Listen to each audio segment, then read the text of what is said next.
परमेश्वराची स्तुती असो. परमेश्वराने परत एकदा आपल्याला ह्या पृथ्वी तलावरती आजचा सुंदरसा दिवस दाखवला, याबद्दल सर्व मान महिमा गौरव त्याला देऊया आपण.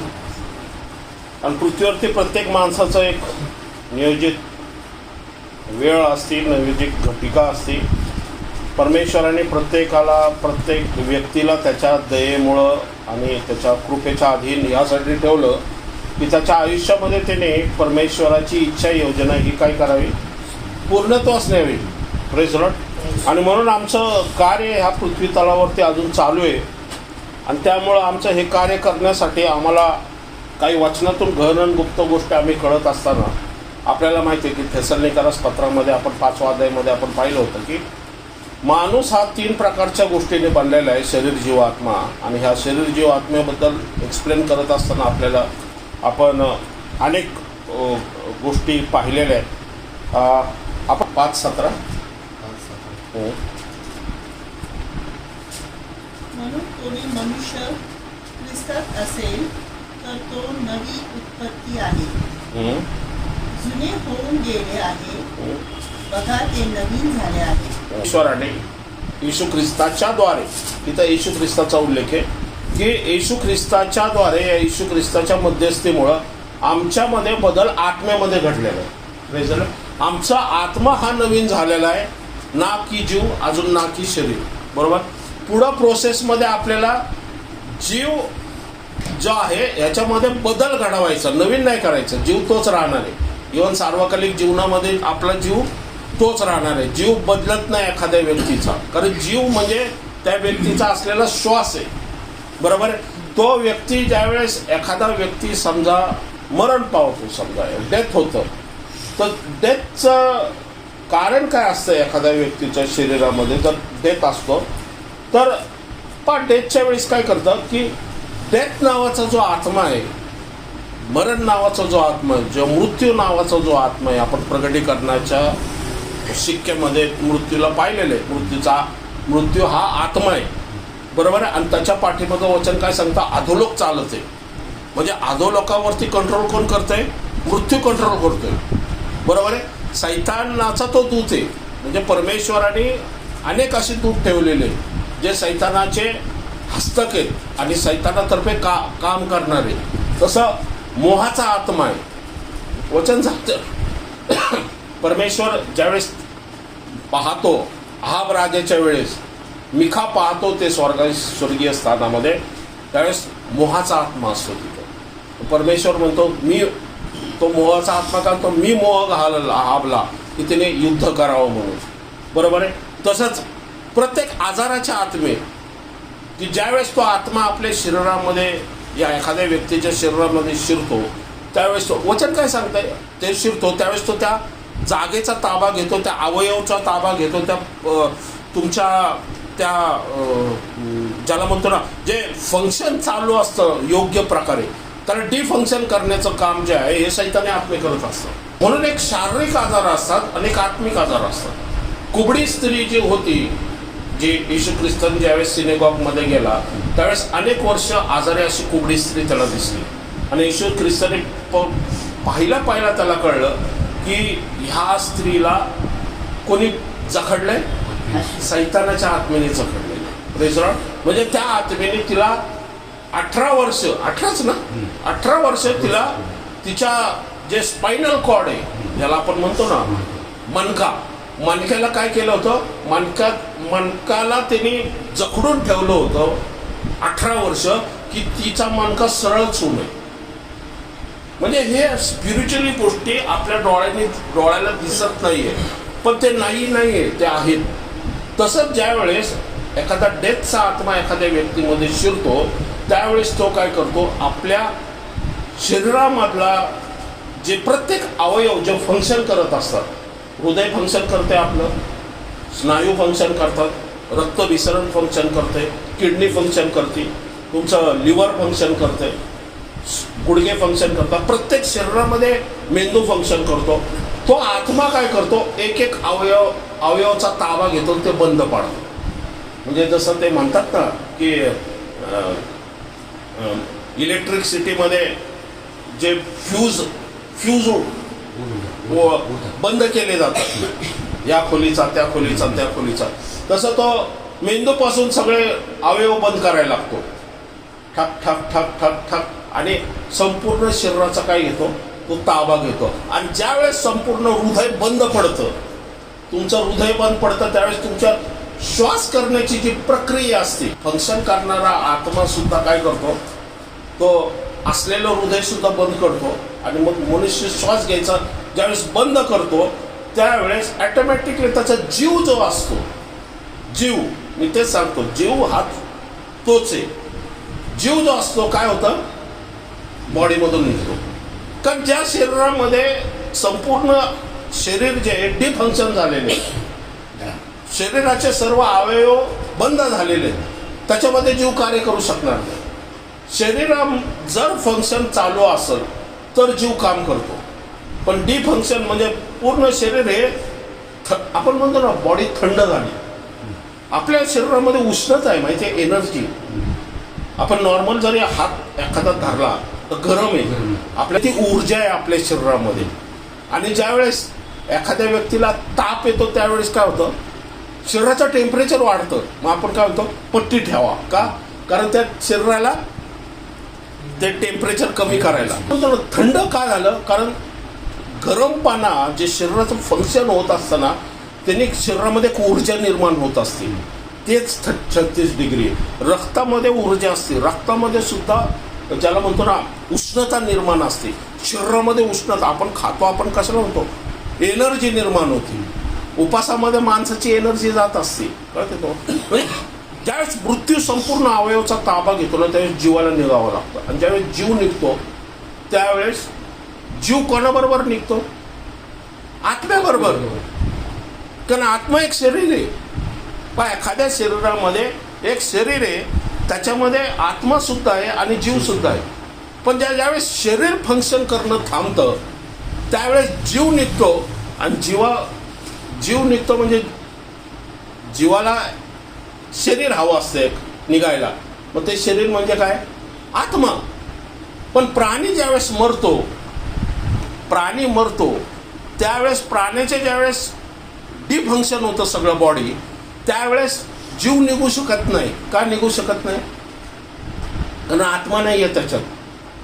जीव तिथल्या तिथंच संपतो, या जीव नाश पावतो तिथं. पण ॲक्च्युली सायन्स काय म्हणतं, जे आमच्यामध्ये जी ऊर्जा असते ना, ही ऊर्जा कधी नाश पावत नसते. ही ऊर्जा अंतराळात फेकली जाते असं म्हणतात ते सायंटिस्ट लोक.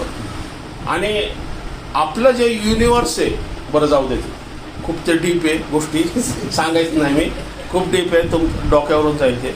सांगायचा उद्देश की आमच्यामध्ये जी ऊर्जा असते ना, शरीरामध्ये एक ऊर्जा असते, त्याला जीव जो असतो त्याच्यामुळे फंक्शन होत असतो. पण ज्यावेळेस एखादा मनुष्य मरतो त्यावेळेस त्याचा जीव निघतो, पण त्याच्याबरोबर तो आत्मा पण निघतो. कारण आत्मा हा सुद्धा शरीर आहे, कळतं तुम्हाला. देवदूत हा आत्मेत, पण देवदूत आत्मेत तर त्यांच्यामध्ये जीव असल्याशिवाय तो आत्मा कार्य करेल का, नाही. जीव म्हणजे श्वासोश्वास देणारी, या जीव म्हणजे एखाद्या शरीराला जगवत असतो. मग त्याला आत्मा लागतो, आत्मिक शरीर लागतं, या फिजिकल शरीर लागतं. म्हणजे फिजिकल, आमच्या शरीरामध्ये केवळ फिजिकल शरीर नाही, आमच्या शरीरामध्ये हे स्पिरिच्युअली सुद्धा शरीर आहे, म्हणजे आत्मासुद्धा आहे. म्हणजे ज्यावेळेस आपलं शरीर मरतं त्यावेळेस काय होतं, जीव निघतो, जीवाबरोबर आत्मासुद्धा निघतो. आणि मग तो त्याच्या डेस्टिनेशनसाठी, स्वर्गीय स्थानामध्ये जायचं तर देवदूत घेऊन जातील, अधोलोकात जायचं तर मग सैतानी दूत असतात ते घेऊन जातील. म्हणजे तो आत्मा जो आहे हा जीवामुळं त्याला अस्तित्व उत्पन्न होतं, कळते तुम्हाला. म्हणून हे डिमन शक्ती म्हणजे काय, ते पण आत्मिक शरीर आहे, पण त्यांच्यामध्ये सुद्धा काय जीव आहे, बरोबर, जो त्यांना लाईव्ह ठेवतो. आणि हे जे शरीर आहे, आत्मिक शरीर, कधीच मरण्यासाठी परमेश्वराने बनवलेलं नाहीये. ते सार्वकालिक जीवनासाठी बनवले, कारण ते परमेश्वराचा असलेला श्वास आहे. म्हणून आमचं जे शरीर आहे ना, हे कुसतं, डिफंक्शन होतं, त्याचा नाश होतो. जमिनीत काय म्हणतात, जमिनीमधून आले जमिनीमध्ये मिळतं. आणि त्याचं अस्तित्व नष्ट होतं. पण हाडं जी आहेत आपली, हाडं ही मात्र तशीच राहतात. कळतंय? परमेश्वराचं इमेज, डोकं किती भारी आहे बघा. जर हाडं सुद्धा निघून गेली असती समजा, तर परमेश्वराला आपल्याला परत पुनरुत्थान कसं करता आलं असतं. त्या हाडामधूनच परमेश्वर काय, आता हे हाड कोणाचं, ते हाड कोणाचं, ते हाड कोणाचं आपल्याला माहित नाही, पण देवाला माहिती आहे. Praise the Lord.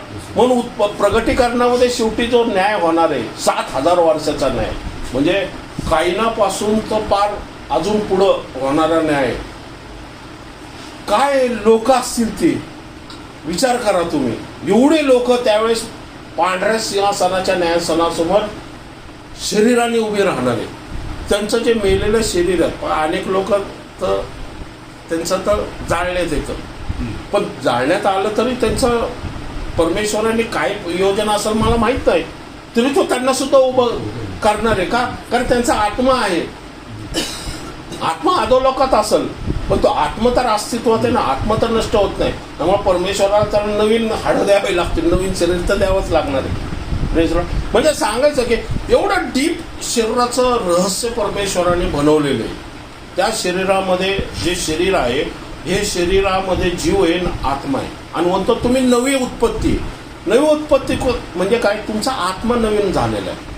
तुमचा जीव आहे तसाच राहणार आहे. सार्वकालिक जीवनासाठी पण तुमचा जीव आहे तसाच राहणार आहे. पण ज्यावेळेस आता नवी उत्पत्ती, याचा अर्थ काय मी सांगितलं, तुमचा आत्मा जो आहे ना, हा आता सेपरेट झालेला आहे, हा नवीन करण्यात आलेला आहे. हा परमेश्वरासाठी शिक्का मारून, स्टॅम्प मारून देवाच्या राज्याच्या जीवनी पुस्तकामध्ये तुमच्या आत्म्याचं नाव लिहिलेलं आहे.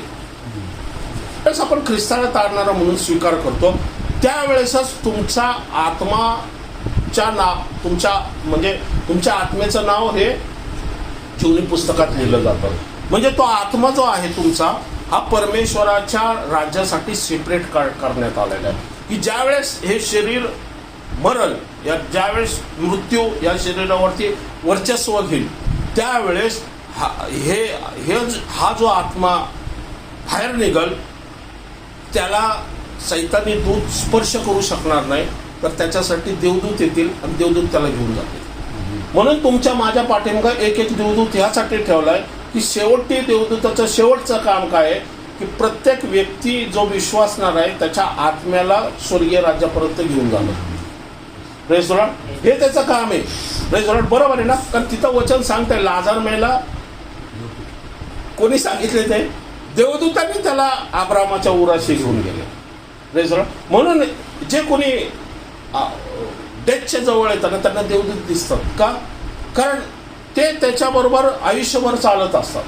ज्यावेळेस आम्ही येशू ख्रिस्ताला तारणारा म्हणून स्वीकार करतो, त्यावेळेस एक देवदूत आमच्या प्रत्येकाच्या पाठीमागं असतो, ज्याला आपण म्हणतो की आपला पर्सनल देवदूत.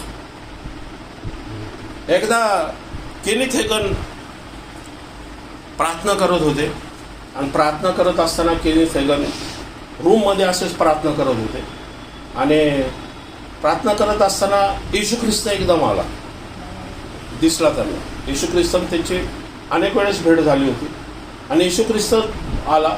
येशू ख्रिस्त ते म्हटले की जवळजवळ 6-6.5 फूट उंच आहे, आणि येशू ख्रिस्ताच्या पाठीमागं अजून एक देवदूत आहे जो 8-9 फूट उंच आहे, आणि तो असा तलवार वगैरे घेऊन उभा आहे, आणि येशू ख्रिस्ताच्या मागं उभा आहे तो. आणि केनिथ हेगन, येशू ख्रिस्त केनिथ हेगन बरोबर बोलतात. त्यांनी सांगितलं माझं काय, ते मला काय मिनिस्ट्रीमध्ये सांगत होते की असं कर, तसं कर, हे कर, ते कर, इकडं जा, तिकडं जा. ते मिनिस्ट्री बरोबर चर्चा करत होते. आणि मग पण तो केनिथ हेगन म्हणत होता, येशू ख्रिस्ताच्या पाठीमागं येशू ख्रिस्ताला संरक्षण देण्यासाठी हा देवदूत, कोण देवदूत आहे हा, नाही का? येशू ख्रिस्ताला संरक्षणाची काय गरज आहे, असं केनिथ हेगन विचार करतात. नाही तर तो केनिथ हेगन, येशू ख्रिस्ताचं बोलणं झालं. येशू ख्रिस्त म्हटलं मी निघतो आता. मग ते म्हटलं की हा कोण आहे देवदूत तुझ्या पाठीमागं? ते म्हटलं तो तुझा देवदूत आहे. तो म्हटलं माझा देवदूत? हा म्हणे तो तुझा पर्सनल देवदूत आहे. मग तो म्हटलं तुझ्या पाठीमागं का उभा राहिलेला आहे? तो म्हटलं देवाने त्याला पाठवलंय. तो म्हटला कशाला? ते येशू ख्रिस्त तो मला नाही माहिती, तू त्याला विचार. देवाचा काहीतरी मेसेज घेऊन आलेला आहे तो तुला सांगायला. मग येशू ख्रिस्ताला तो म्हणतो देवाला म्हणजे तो म्हणतो की देवाला काय गोष्टी तुला सांगायच्यात, मला काय सांगायच्यात मी ते सांगितलं, पण देवाला पण काहीतरी गोष्टी सांगायच्यात तुला. आणि हे देवदूत त्याच्यासमोर पण उभे राहतात. Praise the Lord. कळतंय तुम्हाला? म्हणजे देवदूत साधे नाही आहेत बा. तुमच्या पर्सनल एक एक देवदूत जो आहे हा येशू ख्रिस्तासमोर पण उभा राहतो, परमेश्वराकडे पण उभा राहतो आणि त्याच्याकडून मेसेज आणतो. आणि काय काय गोष्टी ज्यावेळेस तुम्ही करता, या काय काय गोष्टी तुमच्या मनामध्ये येतात, या काय काय गोष्टी तुमच्या आत्म्याद्वारे तुमच्या विचार कल्पनामध्ये टाकले जातात ना, ते नॉट नेसेसरी की सगळे सैतानाचे विचार असतात, ते देवदूतांचे पण विचार असतात. काही चांगले विचार देवदूतांचे असतात, काही चांगले डिसिजन देवदूतांचे असतात, जे आम्हाला पाळणं गरजेचं आहे आणि प्रार्थनेमध्ये समजणं गरजेचं आहे की हा मेसेज देवदूताकडून आलेला आहे. Praise the Lord. आणि मग येशू ख्रिस्त म्हणतो मी चाललो आता, तुमचं पर्सनल बोलून घ्या तुम्ही. आणि मग येशू ख्रिस्त निघून जातो आणि मग तो देवदूत त्याच्याबरोबर मग बोलायला लागतो. म्हणजे केनेथ हेगन म्हणतात की स्पिरिच्युअली गोष्टी ज्या तुम्हाला दिसत नाही त्या नाही आहे असं नाही आहे, त्या प्रखररित्याने ज्यावेळेस तुम्ही बघायला लागताल आत्म्याच्या सानिध्यात, त्यावेळेस तुम्हाला कळतं की तुमचं तारणाच्या पाठीमागं परमेश्वराचं सामर्थ्य आणि गौरव किती आहे ना, ते मग कळायला लागेल. मग तुम्ही कशाला घाबरणार नाही. तुम्हाला कळतंय 9 फूट देवदूत तुमच्या बाजूला 24 तास चालतोय, हा, तर तुम्ही घाबरचाल कशाला? दूतांचं कार्य किती प्रखर असतं आणि परमेश्वर प्रत्येकाची काळजी घेतो, कारण तिथं सुवार्थ सांगणं गरजेचं. Praise the Lord. सांगायचा उद्देश की स्पिरिच्युअली गोष्टी, तुमचं शरीर नवीन झाले याचा अर्थ काय, आत्मा नवीन झाले याचा अर्थ काय, तुमच्या आत्म्याच्या पाठीमागं आता प्रोटेक्ट करण्यासाठी या त्याला संरक्षण देण्याला, त्याला प्रोव्हाइड करायला एक देवदूत त्यावेळेस नेमणूक झालेली आहे त्याची. Praise the Lord. कळतंय का तुम्हाला? एवढं त्या बुडून पाण्यात बाप्तिस्म्यानंतरचं सामर्थ्य जे आहे ना, स्पिरिच्युअली सामर्थ्य उघडं होतं. परमेश्वराचा स्टॅम्प पण शिक्का तुमच्या आत्म्यावरती मारला जातो. म्हणजे आता तुमचा आत्मा नवीन झालेला आहे, तुमचा जीव तर आहे, कारण तुमचं शरीर ज्यावेळेस मरतं त्यावेळेस जीव काय करतं, जीवामध्ये काय असतो? स्वभाव. बरोबर आहे. आता हा स्वभाव काय करतो? स्वभाव कुठून आलेला असतो? हा भ्रष्ट शरीराकडून. राग असतो, लोभ असतो, मोह असतो, मत्सर असतो, वासना असते, व्यभिचार असतो, ज्याला म्हणतो चाडी चुकली असते, पाप करायचं टेंडन्सी असते आमचं, खोटं बोलतो आपण, चोरी करतो. या सर्व गोष्टी कुठं लपलेल्या आहेत? त्या दैहिक स्वभावामध्ये लपलेल्या आहेत, भ्रष्ट स्वभावामध्ये लपलेल्या आहेत. कारण सैतानाने त्या देहावरती वर्चस्व घेतल्यामुळं जे 5 सेन्सेसनी लहानपणापासून आपण जे काही पाहत असतो, जे शिकत असतो, जगाकडून शिकतो, आईवडिलांकडून शिकतो, मित्रमंडळीमधून शिकतो, शाळेमधून शिकतो, नातेवाईकांमधून शिकतो, बरोबर आहे ना, आणि मग आपण तसंच करायला लागतो. बरोबर आहे ना. पण म्हणजे सांगायचा उद्देश कसं की काही गोष्टी ज्या असतात ना, हे ऑलरेडी आपल्या शरीरामध्ये वास करत असतात, जे जीवावरती वर्चस्व घेतात. आणि जीवाचा स्वभाव जो आहे तो तसाच बनतो शरीरासारखा. पण आता समजा शरीरच मेले, शरीर मेले याचा अर्थ काय होतो? स्वभाव काय झाला? शरीराबरोबर गेला येतो, बरोबर आहे. पण तुमचा आत्मा नवीन झालेला आहे, तुमचा आत्मा नवीन झालेला आहे. त्यामुळं शरीराचा जो प्रिंट आहे, जो स्वभाव आहे ना, तो तुमच्या आत्मेमध्ये नाही येणार. का नाही येणार? कारण आत्मेमध्ये ऑलरेडी आत्मेची 9 फळे नवीन जन्माबरोबर तुमच्या आत्मेमध्ये दिलेली. काय दिलेली? प्रीती आहे, दुसरं काय विश्वास आहे, तिसरं काय क्षमा आहे, चौथं काय सहनशीलता आहे, मग पुढं काय इंद्रिय मन आहे, कॉन्शियस माइंड ज्याला आपण म्हणतो, बरोबर आहे. हे जे 9 फळं आत्म्यामध्ये ऑलरेडी आहेत, हे आत्म्याचे फळं हे सार्वकालिक जीवनासाठी तुमच्या आत्म्यामध्ये. पण ज्यावेळेस शरीर तुमचं मरतं त्यावेळेस तुमचा स्वभाव सुद्धा शरीराबरोबर मरण पावतो आणि तुमचा जीव काय होतो? त्या स्वभावातून मोकळा होतो. आता तुमचा जीव कुठं आलेला आहे? तुमच्या आत्म्यामध्ये. आणि मग तुमच्या आत्म्यामध्ये जर तो जीव आलाय, तर जीवामध्ये कुठला स्वभाव येईल? हे जी 9 फळं आहेत ती. म्हणून तुम्ही ज्यावेळेस स्वर्गात जाता त्यावेळेस तुम्ही भांडणं करत नाही, त्यावेळेस द्वेष करत नाहीये, त्यावेळेस एकमेकांबरोबर कुरघोडी करत नाही. देवा, ह्यालाच का 2 सोन्याच्या माळा दिलेल्या आहेत, मला एकच दिलेली आहे, ह्याला अंगठी का दिलेली आहे, ह्याचं शरीर एवढं तेजस्वी का, ह्याला 2 तागाची तलम वस्त्र दिलेली आहे. हे ज्या गोष्टी आहेत ना, हे त्यावेळेस येत, कारण त्याच्यामध्ये सगळे पवित्र आत्म्याची फळं त्याच्यामध्ये भरलेली आहे स्वर्गीय स्थानामध्ये. नाही तर स्वर्गीय स्थानामध्ये युद्ध सुरू होईल. बरोबर आहे ना? कळलं तुम्हाला? पण एखाद्या व्यक्तीने जर येशू ख्रिस्तावरती विश्वास ठेवलेला नाहीये, नीट लक्षात घ्या मी काय म्हणतो, त्यावेळेस त्याच्या शरीराचा तो शरीराचा स्वभाव ऑलरेडी आता आत्मेमध्ये प्रिंट झालेला आहे. कशामध्ये? आत्मेमध्ये. का? कारण तो आत्मा जुनाच आहे, नवीन झालेला नाहीये. कळलं तुम्हाला मी काय म्हणतोय? डीप गोष्टी आहे, नीट समजून घ्या काय मी म्हणतो. तुमच्या शरीरामध्ये राग आहे, आत्मेमध्ये पण राग आहे. ती झेरॉक्स मशीन आहे. कळते तुम्हाला? ती झेरॉक्स मशीन आहे. तुमच्या शरीरामध्ये गर्व आहे, आत्मेमध्ये पण गर्व आहे. तुमच्या शरीरामध्ये अहंकार आहे, आत्मेमध्ये पण अहंकार आहे. तुमच्या शरीरामध्ये पाप आहे, आत्मेमध्ये पण पाप आहे. का? कारण ज्यावेळेस शरीर मरतं त्यावेळेस आत्मा तुमचा जुनाच आहे, तो नवीन केलेला नाहीये, त्याच्यावरती परमेश्वराचा स्टॅम्प मारलेला नाहीये. त्यामुळं त्याच्यामध्ये असलेला जो स्वभाव आहे, जो जुना स्वभाव आहे, तो अजून तसाच आहे. मग ज्यावेळेस हे शरीर मरतं त्यावेळेस ज्यावेळेस त्याचा आत्मा तर जिवंत आहे, आत्मा ज्यावेळेस अधोलोकामध्ये जातो तर तो सगळा तो स्वभाव घेऊन जातो. कळतंय तुम्हाला? श्रीमंत मनुष्यामध्ये लाजारामध्ये डिफरन्स काय? का लाजाराचा आलेला आहे, त्यामुळं त्याला श्रीमंत व्यक्तीबद्दल तो सगळं विसरून जातो जुन्या गोष्टी. पण श्रीमंत माणसाला संपूर्ण भूतकाळ आठवतो. तुम्ही स्वर्गात गेलाय, बरोबर आहे, तुम्ही स्वर्गात गेलेला आहे आणि स्वर्गात गेल्यानंतर तुम्हाला कोणीतरी काहीतरी पृथ्वीवरती काहीतरी वाईट गोष्टी केलेल्या आहेत, बरोबर, आणि त्याच मेमरीने तुम्ही वरती गेलाय. कळत आहे तुम्हाला? ती मेमरी सगळी तुमची वॉश झालेली आहे. का?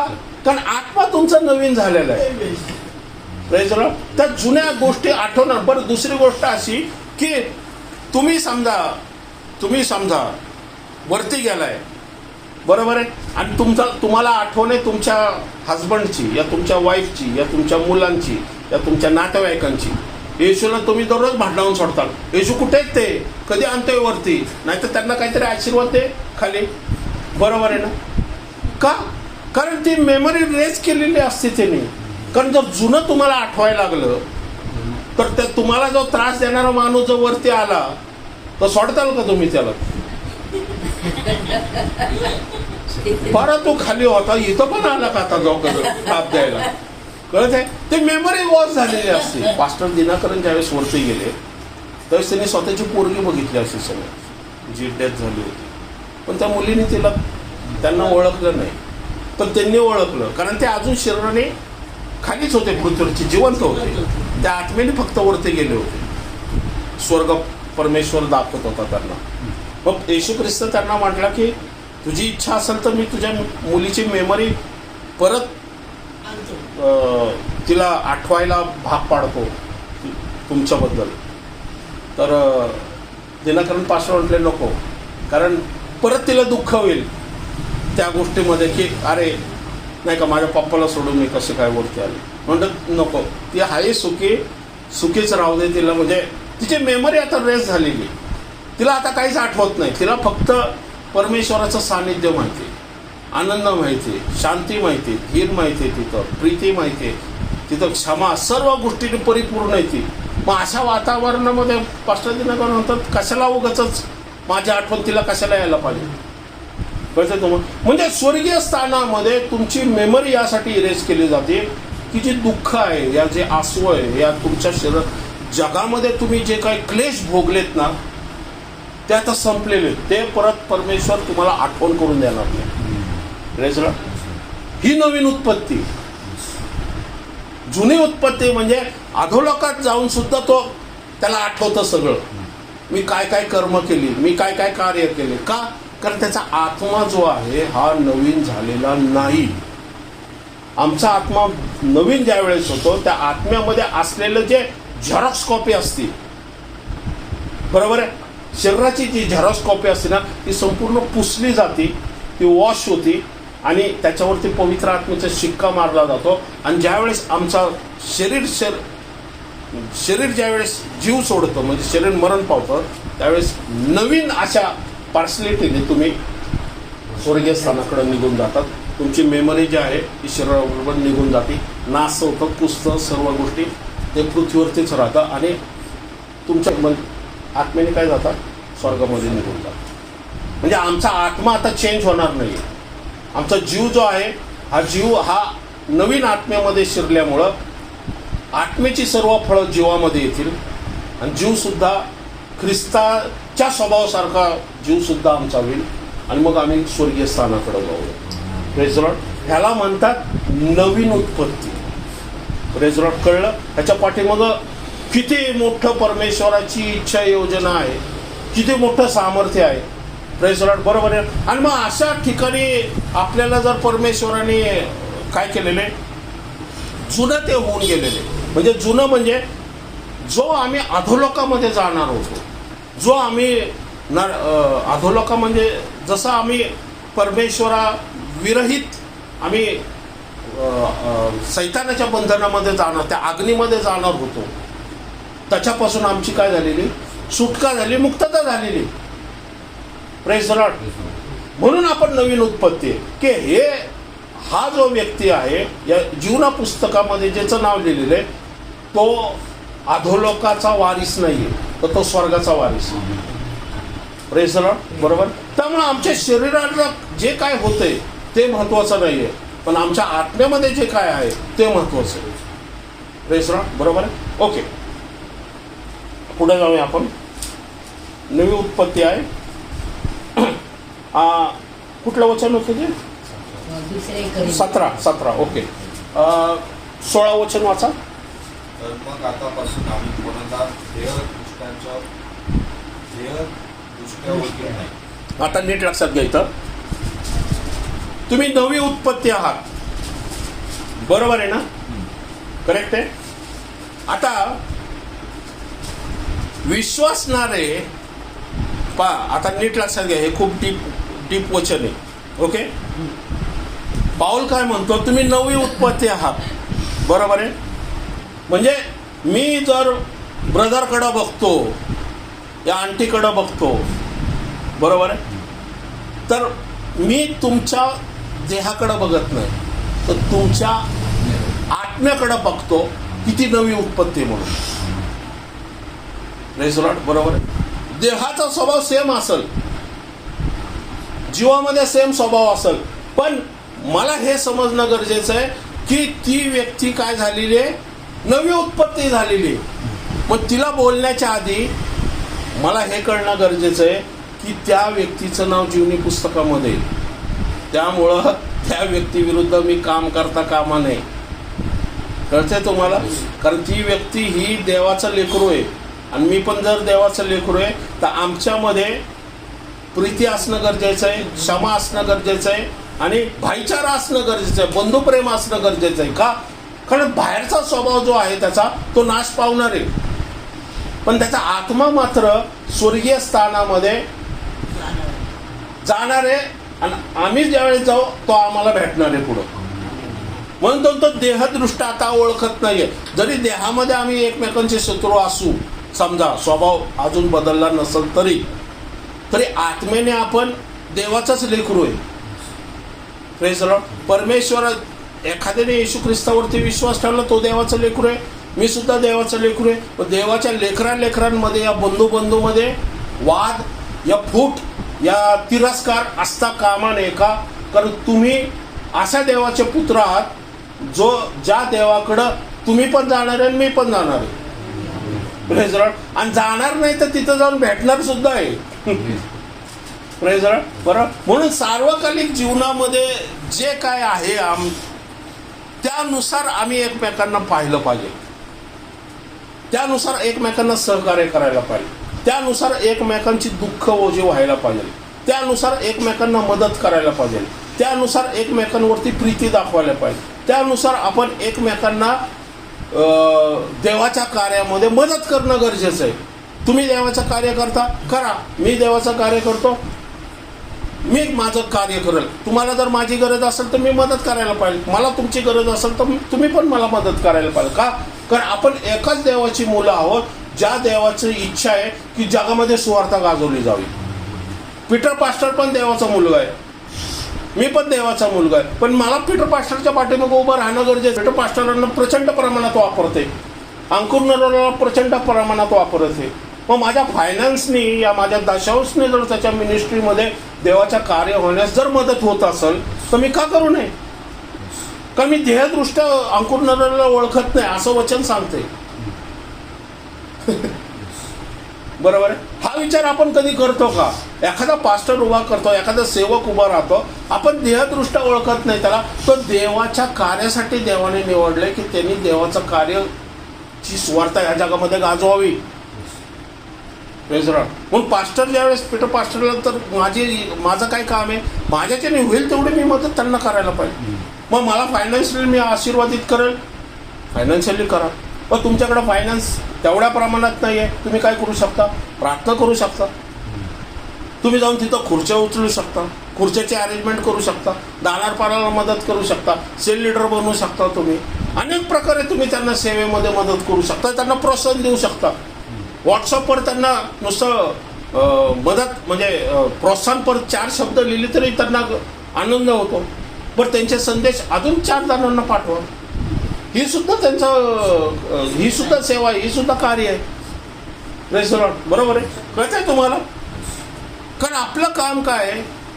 कारण आपण आत्मिक मनुष्य आहे, आपण शरीर नाही आहे. आणि आत्मिक मनुष्याचं काम वेगळं आहे. बरोबर आहे ना? आत्मिक शरीराचा मनुष्य व्हॉट्सअपवर मेंबर वाढवण्यासाठी काहीतरी उलाढाल्या करतो. बरोबर आहे ना? यूट्यूबवर करतो, फेसबुकवर करतो, तोंड वेडं वाकडं करतो, काहीतरी जोक करतो, काहीतरी करतो, आणि मग त्याला काय वाटतं? सबस्क्रायबर वाढावे. बरोबर. पण त्याचा काय उपयोग होत नाही. बरोबर. पण आत्मिकरित्या जर तुम्ही एखाद्या पास्टरला सपोर्ट केला आत्मिकरित्या तर सबस्क्राईब वाढतील तर वाढतीलच, पण एखाद्या व्यक्तीला तारणाकडे तुम्ही आणू शकता. Praise the lord. बरोबर. माहीत नाही कदाचित की तो आजारी असेल आणि तो सहज त्याने यूट्यूब उघडलं आणि त्यावेळेस पास्टरांची प्रार्थना चालू असेल, प्रार्थनेने देवाचा आत्मा त्याला स्पर्श करेल आणि तो हील होईल. घडू शकतात ना चिन्ह चमत्कार. Praise the lord. बरोबर आहे. हां हां. तर मग आतापासून आम्ही कोणाला देहदृष्ट्या ओळखीत नाही, आणि जरी आम्ही ख्रिस्ताला देहदृष्ट्या ओळखले होते. हा, आता नीट लक्षात घ्या. तो उदाहरण देतोय आणि त्या उदाहरणाबरोबर तो काय सांगतोय, पाऊल काय सांगतो? पूर्वी म्हणजे मत्ते, मार्क, लूक हे जे वर्तमान झालं, पूर्वी येशू ख्रिस्त ज्यावेळेस मनुष्य बनून आला, देव मनुष्य बनून आला या पृथ्वी तलावरती, तेव्हा त्याला देहदृष्ट्या ओळखत होतो आम्ही. बरोबर. ख्रिस्ताचा उल्लेख आहे तिथं. देहदृष्ट्या ओळखत होतो. हे कधी पत्र लिहितोय हा पाऊल? कधी पत्र लिहितो माहिती का? ज्यावेळेस ख्रिस्त पुनरुत्थान झाला आणि नंतर वरती निघून गेला. पावलाने ख्रिस्ताला समक्ष असं देहदृष्ट्या बघितलेलं नाहीये, त्यांनी बघितलं स्पिरिच्युअली रित्या बघितलेलं आहे दामास्कस रोडवरती, माहित आहे ना? पण तो म्हणतो की मी देहदृष्ट्या येशू ख्रिस्ताला पाहिलेलं नाहीये. बरोबर आहे, असं त्याचं म्हणणं आहे. हा, परत एकदा. आणि जरी आम्ही ख्रिस्ताला देहदृष्ट्या ओळखले होते तरी पुढे त्याला तसे ओळखीत नाही. हा, पूर्वी जाऊन आम्ही देहदृष्ट्या ख्रिस्ताला ओळखत होतो. पूर्वी म्हणजे कधी? ज्यावेळेस तो मनुष्य बनून आला होता. पण आता तसं ओळखत नाही असं म्हणतोय तो. म्हणजे याचा अर्थ काय होतोय? म्हणजे पूर्वी ज्यावेळेस मनुष्य बनून आला होता तर शास्त्री पुरुषांचा त्रास त्याला होत होता. त्याला शारीरिक जे प्रॉब्लेम समस्या होत होत्या, कारण लोक विरोध करत होती, शिष्यच विरोध करत होती, त्याला कष्ट करावे लागत होते, त्याला घाम गाळावा लागत होता, जायचं नाही एका पुढून दुसरीकडे जायचंय, त्याला प्रार्थनेला वेळ द्यावा लागत होता, रात्री उपास करावा लागत होता त्याला, आणि परमेश्वराबरोबर संपर्क साधणं त्याला दररोज गरजेचं होतं. तो सुवार्ता सांगण्यासाठी गालिलपासून तर पार तुमच्या युरिओपर्यंत पार संपूर्ण इस्रायल पालथ घालत होता. म्हणजे तो श्रम करत होता, कष्ट करत होता, त्याला विरोध होत होता, इवन त्याला दुःख होत होतं, त्याला वेदना होत होत्या. म्हणजे माणसाचं जे काही स्वभाव होता तो संपूर्ण ख्रिस्ताच्या स्वभावासारखा होता. म्हणजे माणसाच्या स्वभावासारखा ख्रिस्ताचा स्वभाव सुद्धा, ज्याला म्हणतो ना, ह्या पृथ्वी तलाच्या सर्व व्याधी, कमकुवतपणा, सर्व त्याच्यामध्ये गुण होते. त्याच्यामध्ये तो दुःखी होत होता, तो रडत होता, वचन सांगते तो रडत पण होता, बरोबर. त्याला वेदना होत होत्या, बरोबर. त्याला दुःख होत होते की मी तारण देण्यासाठी आलो आणि हे ऐकत नाही माझं. म्हणून वचन सांगते की त्या जैतुनाच्या डोंगरावरती येरुशलेम नगरीला पाहून तो काय करत होता, मंदिराला पाहून तो रडला. म्हणून म्हटलेलं आहे की येरुशलेम येरुशलेम, की कोंबडी जसं आपल्या पिल्लांना पंखाखाली घेऊन सांभाळायचा प्रयत्न करते, तसं मी करायचा प्रयत्न केला तुम्हाला, पण तुम्ही काय ऐकलं नाही. का AD 70 मध्ये जे काही नाश येशू ख्रिस्ताला दिसत होता, भयानक. पण येशू ख्रिस्त म्हटलं मी राहणार नाहीये, पण मी तुमच्या भल्यासाठी सांगतोय तुम्हाला, पण तुम्ही ऐकत नाहीये देहदृष्ट्या. पण तो देहदृष्ट्या वचन सांगते की तो मानवासारखा, ज्याला म्हणतो त्याला गरज होती देवाची, पवित्र आत्म्याची गरज होती. पण ज्या वेळेस तो म्हणतो, पाऊल म्हणतो, आता आम्ही तसं त्याला ओळखत नाही.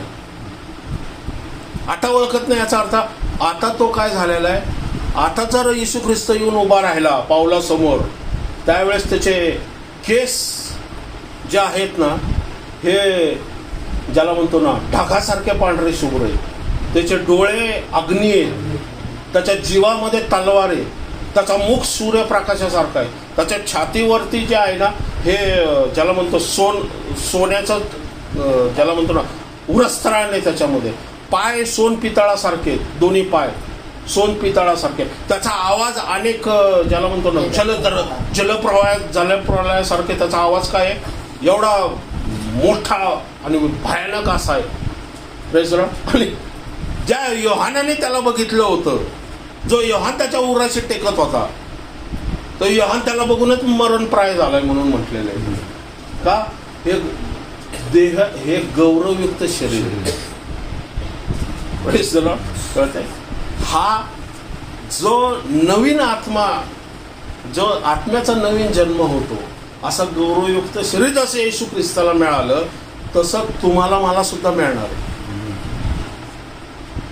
म्हणून पाऊल म्हणतो की आम्ही आता देहदृष्ट्या पूर्वी जसं ओळखत होतो एखाद्या भावाला तुम्ही होतो, पण ज्यावेळेस रॅप्चर होईल तो भाऊ पण बदलून जाईल आणि तुम्ही पण बदलून जाताल. म्हणून तुम्ही आता देहदृष्टी माणसांना बघायचं सोडून द्या, आत्मिकरित्या बघायला शिका माणसाला, की त्याचा आत्मा नवीन झालेला आहे, तो देवाचं लेकरू आहे आणि मी सुद्धा देवाचं लेकरू आहे. Praise the Lord. कळते तुम्हाला? कळ किती गहन गोष्टी आहेत ह्या. तुमचा आत्मा देवाला नवीन करण्यासाठी जो येशू ख्रिस्ताला क्रूस खांबावरती द्यायला लागलाय, तो सार्वकालिक जीवनामध्ये पुढं काय होणार आहे, त्या येशू ख्रिस्तामध्ये रडणं नाही, आता त्या येशू ख्रिस्तामध्ये कमकुवतपणा नाही आहे. त्याला आता परमेश्वराच्या मदतीची गरज, म्हणजे परमेश्वराची मदत आहेच त्याच्याकडे, पण परमेश्वराने आता त्याला गौरवयुक्त शरीर असं दिलेलं आहे की जे कधीच नाश पावणार नाही, जे कधीच दुःखी होणार नाही, ज्याच्यावरती सैतानाचा ज्याला म्हणतो ना हल्ला कधीच होणार नाही, ते शरीर कधीच आजाराने ग्रासणार नाही, त्या शरीराला कधीच भूक लागणार नाही, त्या शरीराला कधीच तहान लागणार नाही, सूर्याची उष्णता त्याला जाणवणार नाही, ते भिंत त्याला आरपार करणार नाही, फिजिकल भिंत आरपार करणार नाही, तो समुद्रावरून चालू शकतो, नदी पार करू शकतो, तो उडू शकतो. बरोबर. सैतानाच्या देवदूतांसमोर जर उभा राहिला तर वचन सांगते की त्याला बघून सैतानाचे दूत पळून जातात. हे गौरवयुक्त शरीर तुमच्या माझ्यासाठी परमेश्वराने ठेवलेले आहे. म्हणून तुमचा आत्मा नवीन करण्यात आलेला आहे. कारण हे जे मेलेले शरीर आहे, या कुजलेले शरीर आहे, जे पुरलेले शरीर आहे ना, हे नंतर उठणार आहे. पण आत्ता त्याची योजना नवीन आत्मा करून ठेवलेली आहे. कारण हा जो आत्मा आहे हा सेव्ह झालेला आहे देवाच्या राज्यासाठी. हा आत्मा बदलणार नाहीये. हा नवीन झालेला आहे. आणि तुमचा जीव काय तो आहे तसाच आहे, पण तो नवीन आत्मेमध्ये गेल्यामुळं तो सुद्धा काय होणार, त्याच्यामध्ये सुद्धा आत्मेची फळं येणार आहे. तुमच्या जीवामध्ये सुद्धा क्षमा येणार आहे, प्रीती येणार आहे, ज्याला म्हणतो पवित्र आत्मेची सगळी फळं तुमच्या जीवामध्ये येणार आहे. Praise Lord. आणि म्हणून स्वर्गीय राज्यामध्ये तुमचं जे स्थान हे आढळ असणार आहे. मग आता तुम्हाला गरज कशाची आहे? नवीन शरीराची. जे येशू ख्रिस्त येईल त्यावेळेस तुमचं शरीर उठणार आहे. आणि जो आत्मा नवीन झालेला आहे, बरोबर आहे, जो आत्मा नवीन झालेला आहे आणि ज्या जीवामध्ये आत्मेची फळं आहेत तुमच्या, त्या आत्म्याला कवर काय करणार आहे परमेश्वर? तलम तागाची तेजस्वी वस्त्राने त्याला कवर करणार आहे. आणि मग तुम्ही सुद्धा कसे होताल? चमकणारे होतात, ताऱ्यासारखे, सूर्यासारखे. प्रत्येकाचं तेज वेगळं म्हणतो तो. सूर्याचं तेज वेगळं, ताऱ्याचं तेज वेगळं, चंद्राचं तेज वेगळं, प्रत्येकाचं तेज वेगळं. पहा, स्वर्गामध्ये 12 स्तर आहेत. प्रकटीकरणाच्या पुस्तकामध्ये झालेले सांगितलेले. म्हणजे परमेश्वराच्या सिंहासनासमोर जे बसलेले लोक आहेत ना, त्यांचं तेज वेगळं आहे. त्यात खालचा माणूस म्हणजे जो संडेला चर्चमध्ये जातो, दाणार पण टाकतो, प्रार्थना केली तर करतो, नाही केली तर नाही करत, घरी येतो, खातो पितो झोपतो, बस आयुष्यभर तेच करतो, देवाचं एकही काम करत नाही, तो 12व्या स्थानावर आहे. 12व्या स्थानावर आहे. तुम्ही देवासाठी जेवढं काम करताल तेवढं तुमचं स्तर वाढत जातं. Praise Lord. बरोबर. हे अँबॅसिडर म्हटलेले आहेत. हे पीटर पास्टर, अंकुर नवरोला, हे बेनी हिन, जॉयसी मेयर, हे अँबॅसिडर्स आहेत. म्हणजे हे परमेश्वराच्या सिंहासनाच्या रूम मध्ये जाणार आहेत. ज्याला म्हणतो परमेश्वराच्या सिंहासनामध्ये ऑपरेशन रूम म्हटलेले ज्याला, त्या ऑपरेशन रूम मध्ये बसणारी ही लोक आहेत. आणि वचन सांगते, म्हणजे पास्टर म्हटले की परमेश्वर चर्चा करतो त्यांच्याबरोबर, जे आता ह्या पृथ्वी तलावर सोडून गेलेले, त्यांच्याबरोबर परमेश्वर चर्चा करतो. ह्या देशामध्ये असं चाललेलं आहे, अमेरिकेबरोबर चाललंय, तर परमेश्वर अमेरिकन जो असेल त्याच्याबरोबर तो चर्चा करेल. कोण तो? बिली ग्रॅम बरोबर परमेश्वर चर्चा करेल. अमेरिकेमध्ये असं चाललंय, काय करायचंय सांगा. Praise the lord. बरोबर आहे. तसं सैतान सुद्धा चर्चा करतो खाली आपल्या लोकांबरोबर. त्याच्याकडे कोण आहे खाली? सगळे हिटलर आहे, मुसोलिनी आहे, बाबेलचा राजा आहे, सिकंदर खाली बसलेला आहे त्याच्याबरोबर. बरोबर. ते त्याचे स्ट्रॉंग रूम मध्ये बसणारी लोक आहेत ती. मग ते म्हणतात आपल्याकडे घ्यायचं, काय करायचं? असं करायचं. तिकडे घ्यायचं, काय करायचं? असं करायचं. मग तिथला एखादा आत्मा म्हणतो, मला एक माहिती आहे माणूस, जो आपला माणूस आहे, त्याच्याद्वारे आपण पंतप्रधानाचा ताबा घेऊ शकतो. आणि मग स्वर्गामध्ये काय चाललंय? स्वर्गामधला देवदूत म्हणतो की मला एक माणूस माहिती आहे जो आपल्यासाठी काम करतोय, त्याच्याद्वारे आपण पंतप्रधानाचा ताबा घेऊ शकतो. कळतंय? दोन्हीकडे युद्ध चालू आहे. एवढं साधी गोष्ट नाहीये. स्पिरिच्युअली ज्यावेळेस आम्ही रिलीम बघायला लागू, स्पिरिच्युअली गोष्टी आम्ही प्रत्यक्षात पाहायला लागू ना, त्यावेळेस हे जग किती परमेश्वराने अद्भुत बनवलंय ना हे कळतं. आम्हाला काय दिसतंय? हे एखादी गाडी दिसती, गाई, कुत्री, मांजरी दिसतात, एवढंच बघतो. अरे त्याच्या पलीकडं पण जग आहे. ते बघायला आपण शिकायला पाहिजे. आणि ते कधी शिकू? ज्यावेळेस आपण आत्मेचं वर्चस्व आपल्यावरती राहील. म्हणजे नवीन उत्पत्ती आम्हाला कशाला बनवले? यासाठी नाही बनवलं की संडेला फक्त आम्ही जायचं चर्चमध्ये, पैसे टाकायचे, संध्याकाळी 1-2 वाजता यायचं, गरम गरम बिर्याणी खायची आणि झोपायचं. पास्टर म्हणतात प्रार्थनेला जायचंय, संध्याकाळी या प्रार्थनेला मोठी मीटिंग करायची, आपली मीटिंग आहे 2 आठवड्याने, अशा अशा ग्राउंडवरती सगळं अरेंजमेंट करायची, जरा तुम्ही मदतीला या. बाबा जात नाही, मला लय काम आहेत रे बाबा. मग जा 12व्या स्थानावरती झाडाखाली. जितकं तुम्ही आत्म्यामध्ये, आत्मा तुमचा स्ट्रॉंग, तेवढं तुमचं देवाचं कार्य स्ट्रॉंग. आणि जेवढं देवाचं कार्य तुमच्या शरीराने स्ट्रॉंग, तेवढं तुमचं स्वर्गातलं पद स्ट्रॉंग. स्वर्गामध्ये तुम्हाला पद मिळवायचं असेल तर हीच संधी आहे की ह्या संधीमध्ये पृथ्वीवरती जेवढं देवासाठी तुम्ही काम करताल, या देवाच्या सेवक पाठीमागं काम करताल ना, तेवढं स्वर्गामध्ये तुमचं स्थान सुद्धा परमेश्वर आशीर्वादित करत पुढच्या स्तराला नेतो. तर तुम्हाला इथं तर आशीर्वाद देईलच देईल का? कारण तुम्ही देवाच्या राज्यासाठी काहीतरी करतात. कोणासाठी तरी प्रार्थना करणं, कोणासाठी मध्यस्थी करणं, हॉस्पिटलमध्ये कोणासाठी तरी व्हिजिटिंग करणं, कुठल्या तरी पास्टर पाठीमागं मदत करणं, या फायनान्शियली कोणाला तरी मदत करणं, या प्रार्थनेद्वारे कोणाला तरी मदत करणं. हे का करायचं आहे? कारण एखादा व्यक्ती प्रार्थनेमध्ये स्ट्रॉंग नसणार, पण तुमच्या प्रार्थनेच्या मदतीने कदाचित त्याला कदाचित नाही 100% तुम्हाला त्याला स्पिरिच्युअल सपोर्ट मिळणार. म्हणजे जो एखादा व्यक्ती आजारामध्ये त्याला बरं व्हायला जर आठवडा लागत असेल तर तुमच्या प्रार्थनेमध्ये तो एका दिवसात बरं होईल आणि साक्ष उत्पन्न होईल तशी. मग तुम्ही तेच सांगायचं की बाबा, मी जशी तू प्रार्थना तुझ्यासाठी केली ना, तसं तू सुद्धा दुसऱ्यासाठी प्रार्थना कर. म्हणजे मी आरोग्य मिळाले असं होता कामा नये. बरोबर आहे. म्हणून ते म्हणतात ना, मराठीत एक गाणं होतं, संपूया आपण. मराठीत एक गाणं, कविता होती, देणाऱ्याने देत जावे, घेणाऱ्याने घेत जावे. पुढं